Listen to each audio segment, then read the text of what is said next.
BJP के राष्ट्रीय पदाधिकारियों की बैठक चल रही है। दिल्ली से लाइव तस्वीरें आप देख पा रहे हैं। प्रधानमंत्री खुद इस बैठक में मौजूद होंगे। जेपी नड्डा की अध्यक्षता में बैठक चल रही है। देश भर से 124 के करीब जो कार्यकारिणी सदस्य हैं इसमें शामिल हो रहे हैं और बैठक की शुरुआत से पहले आत्मनिर्भर भारत, आजादी का अमृत महोत्सव जैसे तमाम जो कार्यक्रम अभी तक भारतीय जनता पार्टी की तरफ से आयोजित किए गए हैं, इस बैठक के दौरान उनका प्रदर्शन। तस्वीरें खास हैं क्योंकि आपको बता दें जेपी नड्डा की अध्यक्षता में ये पहली बार बैठक होने जा रही है। कार्यकारिणी की बैठक पिछले कोविड काल के दौरान नहीं हो सकी थी। 2 साल से बैठक नहीं हो पा रही थी। जेपी नड्डा की अध्यक्षता में ये पहली बैठक है और इस बैठक में अमित शाह भी मौजूद रहेंगे। गृह मंत्री अमित शाह, साथ में राजनाथ सिंह मौजूद रहेंगे। वोकल फॉर लोकल, देखिए वोकल फॉर लोकल का प्रदर्शन यहाँ पर बीजेपी दफ्तर में किया जा रहा है और प्रधानमंत्री भी यहाँ पर मौजूद हैं। प्रधानमंत्री साफ तौर पर देख पा रहे हैं कि भारतीय जनता पार्टी की तरफ से अभी तक केंद्र सरकार की ओर से क्या क्या योजनाएं संचालित की गई हैं। स्पर्श हमारे साथ ग्राउंड जीरो से दिल्ली से जुड़ चुके हैं। स्पर्श, क्या कुछ अपडेट है ग्राउंड जीरो से? बैठक का आगाज हो चुका है। जेपी नड्डा मौजूद हैं, प्रधानमंत्री मौजूद हैं, मुख्यमंत्री भी शामिल हो सकते हैं, ये कहा जा रहा है। देखिए पूजा, एनडीएमसी कन्वेंशन सेंटर में प्रधानमंत्री नरेंद्र मोदी पहुंच गए और जो ताजा तस्वीरें हैं जो सेरेमनी लगाई गई थी 100 करोड़ वैक्सीनेशन को लेकर, उसका जो निरीक्षण है वो प्रधानमंत्री नरेंद्र मोदी भारतीय जनता पार्टी के राष्ट्रीय अध्यक्ष जेपी नड्डा के साथ जो है फिलहाल प्रदर्शनी का जो है निरीक्षण करते हुए नजर आ रहे हैं। क्योंकि इस बैठक की बात करें तो पूरे जो राष्ट्रीय कार्यकारिणी के सदस्य हैं वो इस बैठक में जो है मौजूद हैं और उसके साथ साथ जो उत्तर प्रदेश के मुख्यमंत्री हैं वो योगी आदित्यनाथ, वो भी इस बैठक में जो है मौजूद है। अब से कुछ ही देर बाद एनडीएमसी कन्वेंशन सेंटर में ये बैठक जो है शुरू होती हुई नजर आएगी। पहले सेशन की बात करते हैं तो जो भारतीय जनता पार्टी के राष्ट्रीय अध्यक्ष हैं जेपी नड्डा, उनकी जो है भाषण के साथ जो है पहला सेशन शुरू होता हुआ नजर आएगा और जो अंतिम सेशन की बात करेंगे तो उसमें प्रधानमंत्री नरेंद्र मोदी जो है अपना भाषण देते हुए जो है तमाम भारतीय स्पर्श, मैं और मेरे ख्याल में तमाम दर्शक भी समझना चाहेंगे। कहा जा रहा है कि ये जो कार्यकारिणी की बैठक हो रही है ये हर लिहाज से बेहद अहम होने वाली है क्योंकि इसमें प्रत्याशियों का जो परफॉर्मेंस है, संभावित जो प्रत्याशी होंगे, जो मौजूदा विधायक हैं, इन दोनों की ही परफॉर्मेंस पर चर्चा होने वाली है। देखिए पूजा, इस बैठक की अगर बात करते हैं तो इसमें प्रत्याशियों को लेकर चयन नहीं होता है और ना ही ऐसे में जो है चीजें देखी जाती है। लेकिन इसमें आने वाले 5 राज्यों में जो विधानसभा चुनाव होने वाले हैं उसको लेकर भारतीय जनता पार्टी किस मजबूती के साथ जो है उतरती हुई नजर आ सकती है। क्या कुछ समीकरण जो है भारतीय जनता पार्टी की तरफ से जो है बनाए जा सकते हैं ताकि, चूंकि 5 राज्यों में से 4 राज्यों की बात करें तो वहां पर भारतीय जनता पार्टी सरकार चलाती हुई नजर आ रही है, वहां पर किस तरीके से सरकार को रिटेन किया जा सकता है। क्योंकि हाल ही में जो उपचुनाव हुए थे वहां पर मिला जुला प्रदर्शन भारतीय जनता पार्टी का रहा था। ऐसे में कई सारे फैक्टर निकलकर सामने आते हैं, जिसमें महंगाई की बात करें, कोरोना की बात करें या फिर जो किसान आंदोलन चल रहा है उसकी बात करें, या फिर हम बात करें तो भारतीय जनता पार्टी की जो नीतियां हैं उनको किस तरीके से जनता के बीच में जो है पहुंचाया जा सकता है। क्या कुछ अहम रणनीति जो है भारतीय जनता पार्टी की तरफ से अलग अलग राज्यों के संदर्भ में देखते हुए बनाई जा सकती है। क्या गठबंधन किया जाए या फिर किस तरीके के जो चुनावी समीकरण होते हैं उनको वहां पर साधा जाए, इसको लेकर जो है इस बैठक में चर्चा की जाएगी। कुछ अहम एजेंडे जो इस बैठक के रहने वाले हैं, पहला 5 राज्यों में चुनाव किस तरीके से रहेगा, दूसरा कोरोना काल में जिस तरीके से परफॉर्मेंस भारतीय जनता पार्टी का रहा उसमें जो प्रस्ताव है वो पारित किया जाएगा, राजनीतिक प्रस्ताव जो है वो भारतीय जनता पार्टी की तरफ से प्रधानमंत्री नरेंद्र मोदी के पक्ष में जो है पारित किया जाएगा। बिल्कुल, बहुत शुक्रिया स्पर्श हमारे साथ जुड़ने के लिए, अहम जानकारी ग्राउंड जीरो से साझा करने के लिए। तो बीजेपी के राष्ट्रीय पदाधिकारियों की बैठक का आगाज हो चुका है। कार्यकारिणी की बैठक है और जेपी नड्डा के अध्यक्षता में पहली बैठक ये हो रही है कार्यकारिणी की। बेहद खास ये क्षण क्योंकि बीजेपी इसमें तमाम रणनीतियों पर भी बात करेगी। तो इस बीच फर्रुखाबाद से बड़ी खबर सामने आ रही है। बड़ी खबर, फर्रुखाबाद जिले जेल में बवाल हो गया है। जिला जेल में बवाल हुआ है। जिला जेल के अंदर कैदियों में बवाल। जेल के अंदर फायरिंग की सूचना है। मौके पर भारी पुलिस फोर्स को भेजा गया। बीमारी से कैदी के मरने के बाद बवाल हुआ है। तो बड़ी खबर अहम जानकारी आपको दे रहे हैं। फर्रुखाबाद की तस्वीरें आप देख पा रहे हैं। जिला जेल में बवाल होने की वजह से तमाम पुलिस फोर्स को वहां पहुंचाया गया। आमोद तिवारी हमारे साथ में फोन लाइन पर जुड़ चुके हैं। आमोद, क्या कुछ पूरा मामला था, किस तरीके से ये पूरा जो बवाल है ये पैदा हुआ? जी बताना चाहेंगे कि फतेहगढ़ स्थित जिला जेल का मामला है, जहां अगर बात करें फर्रुखाबाद, आज सुबह बुरी शुरुआत हुई है और जिला जेल में बड़ा बवाल हुआ है। जो सूत्रों से जानकारी मिली है उससे जो जिला जेल में बंद बंदी संदीप की इटावा में मौत हो गई, उसके बाद जैसे ही बंदियों को सूचना मिली है वो भड़क गए हैं और उन्होंने अंदर पथराव शुरू कर दिया है और पूरी जेल पर कब्जा कर लिया है। जो पुलिस प्रशासन है वो जेल के अंदर दाखिल नहीं हो पा रहा है और लगातार पथराव जारी है। पुलिस की तरफ से बचाव में फायरिंग की गई है। जो अभी सूत्रों से जानकारी मिली है कि उसमें तो बंदी व एक सिपाही घायल हुआ है, जिन्हें जिला जेल से जिला अस्पताल लोहिया भेज दिया गया है। लगातार बवाल जारी है, 2 घंटे का लगभग बवाल होते समय हो गया है। अभी तक प्रशासनिक अधिकारी इस मामले में फेल होते हुए नजर आ रहे हैं, चाहे वो जेल प्रशासन हो, चाहे पुलिस प्रशासन हो, चाहे जिला प्रशासन हो। अभी तक बंदियों पर जो नियंत्रण नहीं कर पाए हैं और लगातार बवाल जारी है। खबरें ऐसी भी आ रही हैं कि अंदर किसी के गोली लगी है, अभी इसकी पुष्टि नहीं हुई है। फिलहाल प्रशासनिक अधिकारियों के जवाब का इंतजार है कि आखिर कैसे क्या घटना हुई, कितने लोग घायल हैं। मीडिया लगातार नजर बनाए हुए हम लोग मौजूद हैं। ठीक है, बहुत शुक्रिया हमारे साथ जुड़ने के लिए, अहम जानकारी साझा करने के लिए। आमोद संवाददाता जुड़े, जिन्होंने बताया कि किस तरीके से कैदियों के बीच में झड़प के बाद इस तरीके का विवाद उत्पन्न हुआ है। यूपी सरकार युवाओं को स्मार्टफोन और टैबलेट इसी महीने बांटने जा रही है। मुख्यमंत्री योगी आदित्यनाथ ने अधिकारियों को निर्देशित किया है कि इसके लिए जल्द ही सूची तैयार करा ली जाए। उन्होंने इसके साथ ही प्रदेश में निवेश कर रही औद्योगिक इकाइयों को प्रोत्साहन देने के उद्देश्य से दिए जा रहे इंसेंटिव का भुगतान समय से कराने के भी निर्देश दिए हैं। ऐसे सभी मामलों की समीक्षा की जाए और इस संबंध में आ रही समस्याओं का अतिशीघ्र समाधान करने का भी निर्देश दिया गया है। उत्तर प्रदेश की सत्ता से भारतीय जनता पार्टी को बाहर करने के बड़े अभियान में लगे समाजवादी पार्टी के राष्ट्रीय अध्यक्ष अखिलेश यादव अब एक बड़ा कदम बढ़ा रहे हैं। मऊ में 27 अक्टूबर को सुहेलदेव भारतीय समाज पार्टी के साथ गठबंधन करने वाले सपा के मुखिया 21 नवंबर को लखनऊ में आरएलडी के साथ में गठबंधन का औपचारिक ऐलान कर देंगे। सुहेलदेव भारतीय समाज पार्टी के साथ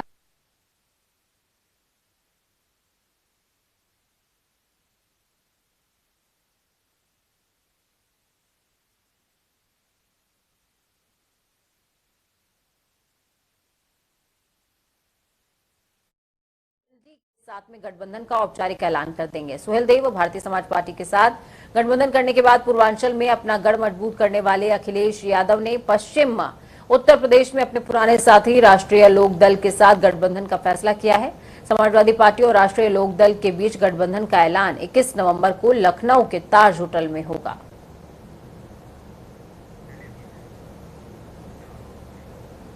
सपा के राष्ट्रीय अध्यक्ष और पूर्व सीएम अखिलेश यादव का आज अंबेडकर नगर दौरा है। जिला मुख्यालय में भानुमति स्मारक पीजी कॉलेज में जनादेश रैली को अखिलेश यादव संबोधित करने वाले हैं। इस दौरान बीएसपी से निकाले गए 2 पूर्व कैबिनेट मंत्री रामअचल राजभर और लालजी वर्मा सपा की सदस्यता लेने वाले हैं। कार्यक्रम को सफल बनाने के लिए युद्ध स्तर पर तैयारियां की जा रही हैं। आपको ये बता दें कि पूर्वांचल के कद्दावर नेता और मौजूदा विधायक रामअचल राजभर और लालजी वर्मा बीएसपी से निष्कासित हैं। दोनों नेता पूर्व सीएम अखिलेश यादव की मौजूदगी में सपा का दामन थाम लेंगे। संभावना यह भी जताई जा रही है कि इससे समाजवादी पार्टी की ताकत में इजाफा होगा।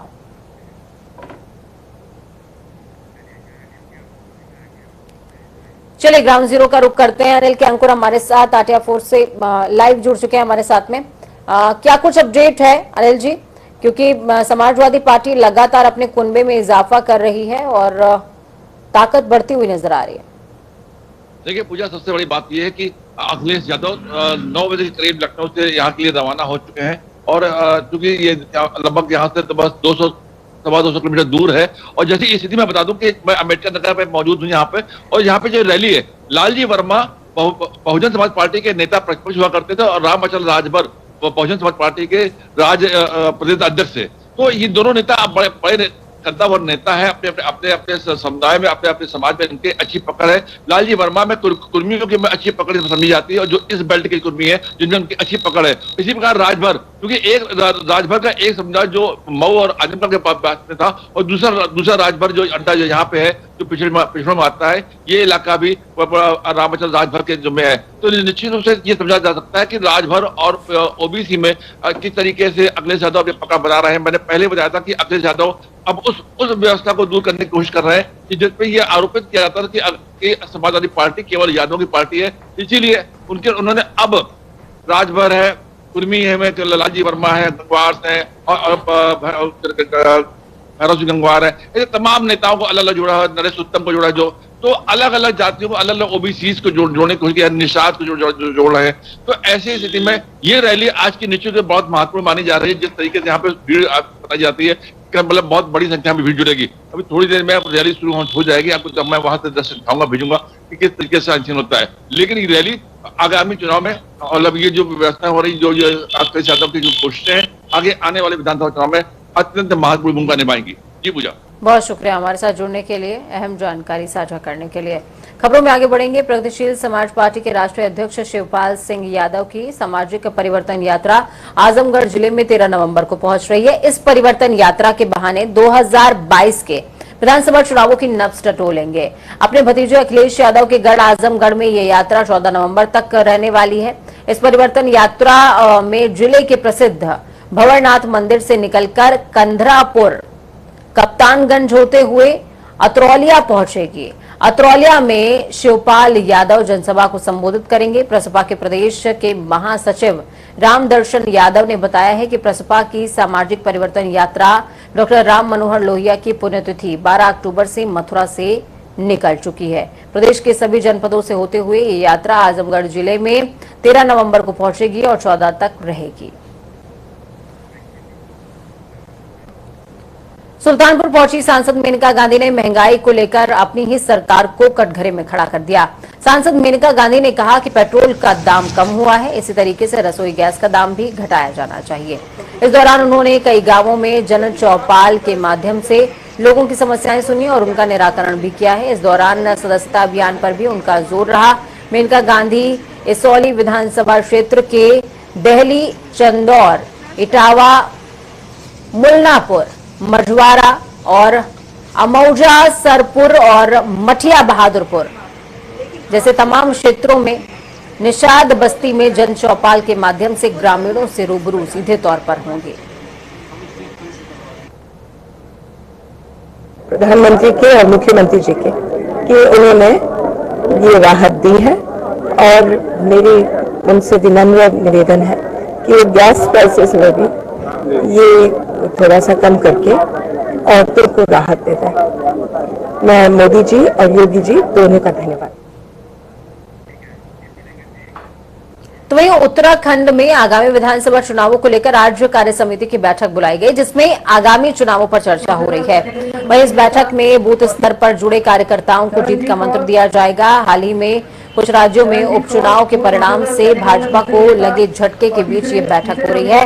बैठक में पार्टी की रणनीति पर भी विचार मंथन होगा। तो बेहद खास है, कार्य समिति की बैठक देहरादून में बैठक का आयोजन होगा, जिसमें आगामी चुनावों पर चर्चा होने वाली है। ग्राउंड जीरो पर कैसे बीजेपी अपने आप को मजबूत करे, ये बेहद अहम होने वाला है। अजीत काम्बोज हमारे साथ ग्राउंड जीरो से जुड़ चुके हैं देहरादून से।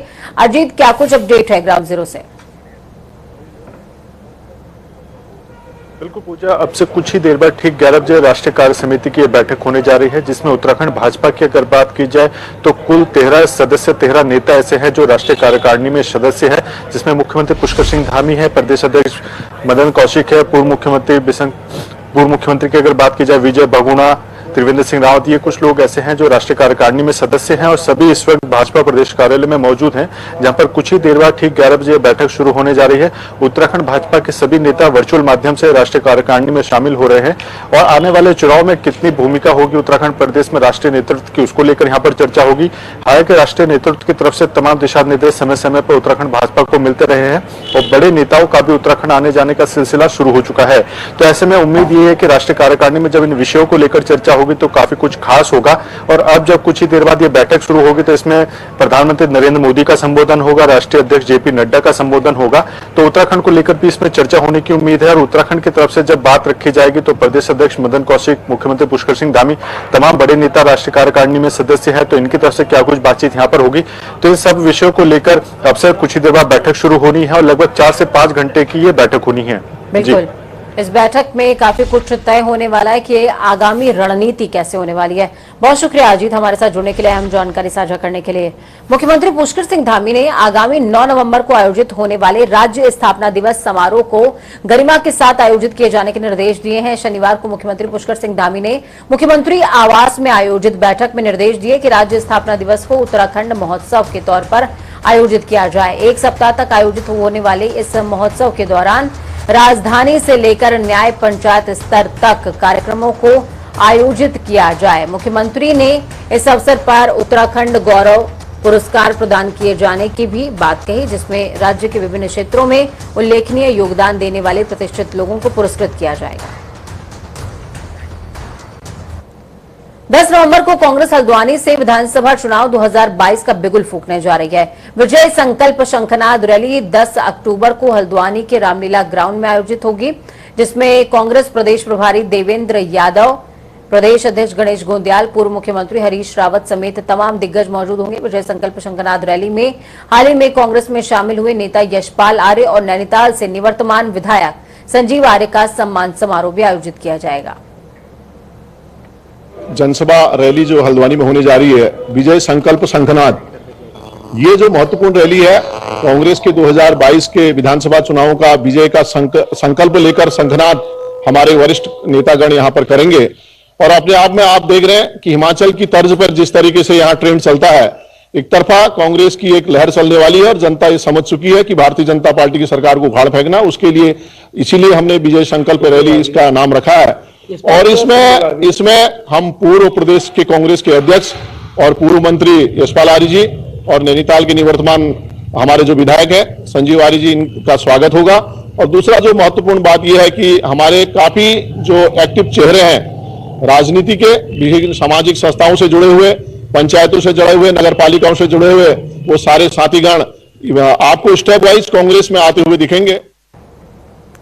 तो संकल्प रैली का शंखनाद होगा, लेकिन उससे पहले आज क्या हो रहा है? आज कांग्रेस प्रदेश व्यापी प्रदर्शन करने जा रही है। महंगाई के खिलाफ ये प्रदर्शन हो रहा है। हर जिले में, हर क्षेत्र, चौराहे पर यह प्रदर्शन अब से कुछ देर बाद ही नजर आने वाला है। यानी कि सरकार को घेरने की पूरी तरीके से तैयारी विपक्ष की तरफ से की गई है और ये प्रदर्शन हरीश रावत के नेतृत्व में हो रहा है, जिसमें गणेश गोंदियाल भी शामिल होने वाले हैं देहरादून में। खबरों में वक्त छोटे से ब्रेक का है। ब्रेक के उस पार खबरों का सफर लगातार जारी है। बने रहिए जनता टीवी के साथ, क्योंकि हमें आपकी ताकत, अपना और अपनों का बहुत ज्यादा ख्याल रखिए। नमस्कार।